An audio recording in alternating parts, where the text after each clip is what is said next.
Kalau Anda melihat seseorang belum bisa menunaikan apa yang telah kita ketahui, berpikir positif dulu, barangkali belum tahu ilmunya.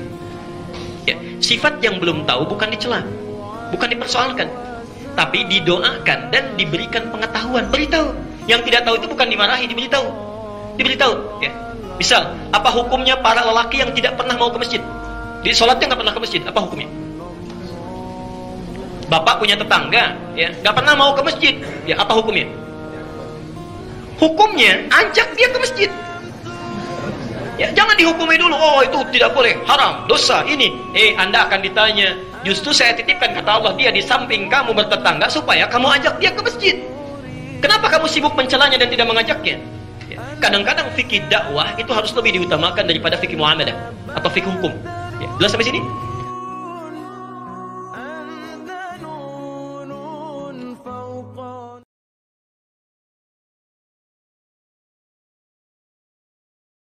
Bagaimana hukumnya apabila dalam salat bersih, kemudian di tangan atau baju terkena dahak atau lendir karena bersin? Batalkah wudu dan salatnya? Tidak, kecuali najis. Kalau najis baru batal. Misal air seni itu najis, koran najis, keluar angin itu najis, bersin keluar, kan sebagian itu bukan najis. Bahkan dalam bersin itu kan ada kotoran keluar, yang kotoran itu sifatnya bukan bagian dari najis yang kemudian harus berhadas lagi. Tidak. Ya, tapi di situ malah muncul kalimat yarhamukallah. Pernah dengar ada hadis ketika bersin wudu lagi? Tidak ada. Yang ada kan kalimat ucapan alhamdulillah. Tapi itu di luar sholat ya. Kalau sedang sholat tidak perlu diucapkan. Sama dengan kalau menangis terseduh-seduh dalam sholat kan kadang-kadang juga keluar ya. Tapi tidak membatalkan. Tidak membatalkan. Padahal kan yang keluar ingus kan, macam kayak itu yang antum simpan itu nggak membatalkan. Tidak membatalkan. Ya kan simpan di tangan kan dikoleksi. Wah, ini.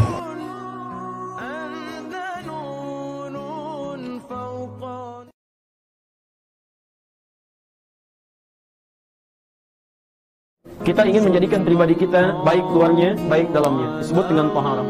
Usahanya mutatahhir. Kalau sudah dapat disebut dengan tahir. Tidak diterima salat seseorang tanpa taharah, kata Nabi. Kemudian apa yang dimaksud dengan taharah ini? Dijelaskan di hadis riwayat Muslim, nomor hadis yang 225-nya. Lihat baik-baik. Tidak akan pernah diterima oleh Allah salat di antara kalian sebelum dimulai dengan wudu. Jadi taharah yang dimaksudkan dalam fikih di sini, baik dalam referensi Al-Quran ataupun hadis Nabi SAW, yang dimaksud itu adalah wudu. Kalau disebutkan apa itu taharah, sederhananya berwudu. Tapi kalau Anda tanyakan apa esensi dari taharah, maka kembalikan pada makna asalnya. Adalah menghadirkan keadaan yang bersih dari luar tubuh kita sekaligus suci dalam diri kita. Jadi secara singkat, kalau orang wudunya benar, maka muncul sifat taharah dalam dirinya. Mohon maaf, bukan cuma membersihkan aspek yang luarnya saja. Antum kalau cuma wudu, bersih-bersih luarnya, jangankan antum, non-muslim pun bisa mengerjakan itu. Mereka mandi, bersih juga.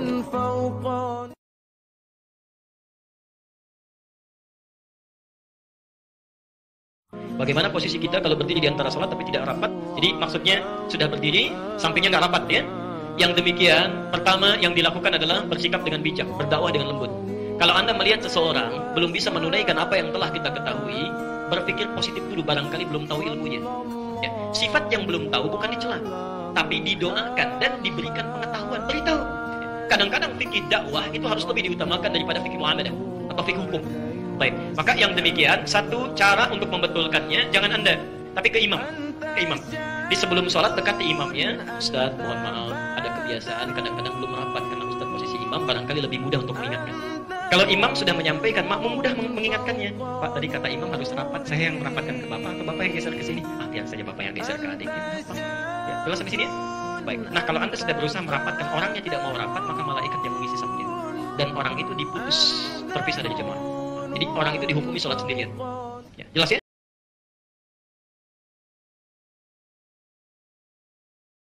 Kalau Anda punya bukunya Al-Imam An-Nawawi, beliau menulis namanya At-Tibyan fi Adab Hamalatil Quran, bagaimana bercengkrama dengan Al-Quran, ada petunjuknya.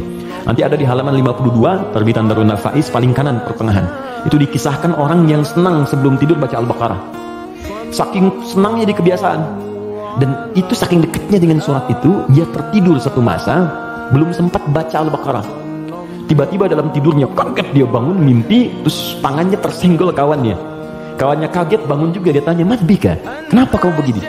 Kata kawan yang tadi, "Wallahi ra'aitul fil manam laqad datahatnil baqarah." Tadi saya di mimpi, di tidur saya mimpi, saya diseruduk Al-Baqarah. Al-Baqarah kan sapi betina kan. Nah, disuruh bangun, kamu belum baca saya gitu. Nah, itu sampai begitunya gitu ya. Jadi kalau Allah sudah sayang dengan seorang hamba, terus dia dekat dengan Al-Quran, maka Al-Quran itu akan menjaga kita.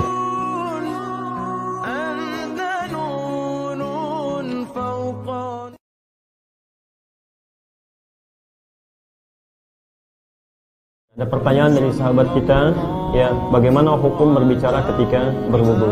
Teman-teman sekalian, wudu bagian dari ibadah.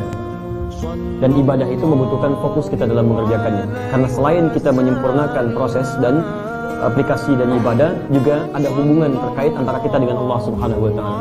Bagaimana antum bisa menghayati, mengkhusyukkan diri dan bertobat saat wudu kalau bisa dilakukan sambil mengobrol? Gak mungkin kita bisa muhasabah diri, menilai bagian-bagian yang kita basuh dalam wudu. Karena itu para ulama bahkan sepakat bahwa dalam hal ngobrol itu bisa makruh dipandang saat kita menunaikan wudu atau sambil wudu kemudian kita sambil ngobrol. Apalagi kemudian bahkan ada yang mengatakan bahwa wudunya tidak sah kalau apa yang diobrolkan menjadikan kita lalai dalam wudu kita. Ya, terlalu misalnya berlebihan dalam mengobrol, kadang ketawa-ketawa, kadang macam-macam, sehingga apa yang dibasuh kemudian ada yang tertinggal, ada yang tidak sempurna, dan fatalnya lagi tidak menghadirkan kehusuan dalam wudunya.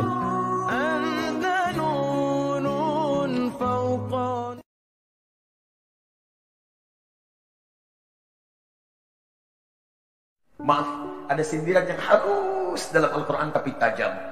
Bahkan ada orang sholat tidak paham, tidak mengerti apa yang dibaca dan dilakukan dalam sholatnya. Coba anda cek sampai barusan sholat terakhir. Dari sekian ribu ruku dan sujud yang anda kerjakan, berapa persen bacaan sholat yang anda paham? Jangan-jangan lebih dari itu. Kita pun tidak sadar bahwa ketika saat sholat, ketika sedang menunaikan sholat, kita dipersaksikan oleh Allah Subhanahu wa taala. Bahkan kata Nabi di Abu Dawud nomor hadis 666, ada orang sholat yang tidak sadar berapa rakaat sedang menunaikan sholatnya.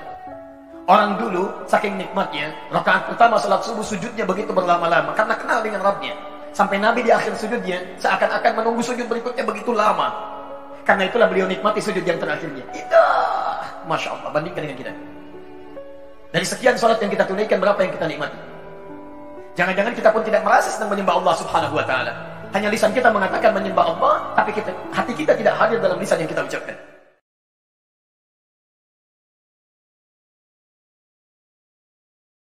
Dalam fitnah beragama itu juga ada bagian-bagian tuntunan agama yang diajarkan di fikih ikhtilaf. Misal saya beri contoh, Bismillah pernah disampaikan oleh Nabi sampai jadi 4 riwayat. Dari kisaran ada yang meneliti 70 hadis. Dibaca jahar, Bismillahirrahmanirrahim. Baca sir, Bismillahirrahmanirrahim. Tidak dibaca sama sekali. Dibaca rakaat pertama, Bismillahirrahmanirrahim. Rakaat kedua tidak. 4. Apa yang terjadi setelah itu? Kemudian orang kan harus milih. Anda pilih salah satu.